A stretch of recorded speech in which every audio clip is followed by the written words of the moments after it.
The biggest objection to raw feeding is bacteria contamination risk. But this vet science survey states, we conclude that potential or probable cases of pathogen transmission is likely dependent upon hygiene and food safety measures. More education surrounding food safety should reduce the risk. So basically, it all comes down to how you source and handle the food. Hey friends, it's Jess, and Jericho's causing some problems behind me on his scratcher. The full study is linked in the description, but we'll just cover the highlights. So a total of 5,611 responses were gathered from 62 countries, and this is from October 2021. So we have a wide variety of different countries, lots of people, and it's recent. At the time of recording, it's only about 6 months ago. And just a note, fun fact, AAFCO feeding trial guidelines only require 6 out of 8 cats to pass the feeding trial. So this survey already has way more than AAFCO requires on feeding trials. 99.45% were not considered to have experienced potential transmission of foodborne pathogens based on their responses to the survey. Now I want to take a note here to acknowledge that this is a survey. This isn't a clinical feeding trial. This is just a survey that they sent out to raw feeders, and the raw feeders reported their responses. So the veterinarians that reviewed this didn't meet with these people. They didn't see their cats and dogs. They were just relying on the responses. Households feeding a greater number of different protein sources, including pork, turkey, duck, rabbit, and salmon, were associated with decreased risk of pathogen transmission. I most definitely agree with this. Variety is key. For example, wild cats, apparently they consume between 5 to 7 different proteins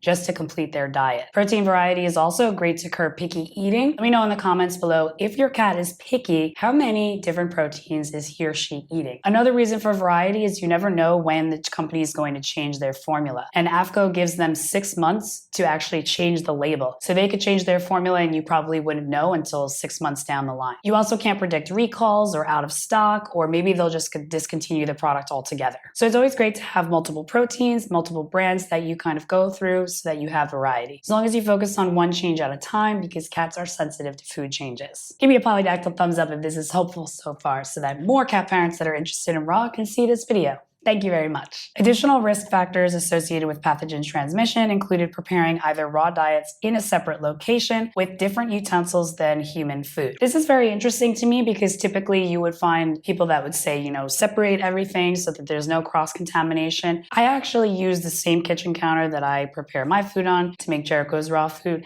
I just use a food-safe silicone mat to coat the counter. That way, if anything falls off, it doesn't hit the counter, it hits the mat, and then I can wash the mat right after. I also use the same glass Tupperware for Jericho's food to thaw and mix it around, and also for my food. And I also use the same utensils, so it really just comes down to how you wash it. Other risks including mixing raw diets with dry kibble diets. A lot of people think that kibble is this magic food that's completely impervious to bacteria, but that's not the case. If you look at the last 10 years of pet food recalls, kibble is actually responsible for 98% of the pathogenic recalls. And the third risk is feeding a limited variety of protein, which we already covered. Based on the results of this survey, confirmed pathogen transmission from raw diets to humans appears to be rare. I'm really glad that they said this because a lot of the organizations like the FDA, CDC, and AAFCO, and 𝐤𝐄𝐄𝐄 all advise against raw feeding pets. And it's interesting because they say don't feed raw because of germs, but then they also say that kibble and canned foods can contain germs. And again, pet food recalls show us that kibble and canned foods are way more dangerous than raw feeding. Very, very fishy to me. Potential or probable cases of pathogen transmission is likely dependent upon hygiene and food safety measures. So again, it all comes down to how you source and handle the food. Only buy from trustworthy, clean sources. Keep it in the freezer until you're ready to thaw it in the refrigerator. Don't leave it out for more than 20 minutes. Wash and sanitize everything after you handle food and after you clean the litter box. Pretty easy stuff that we should be doing anyway. More education surrounding food safety should avoid risk.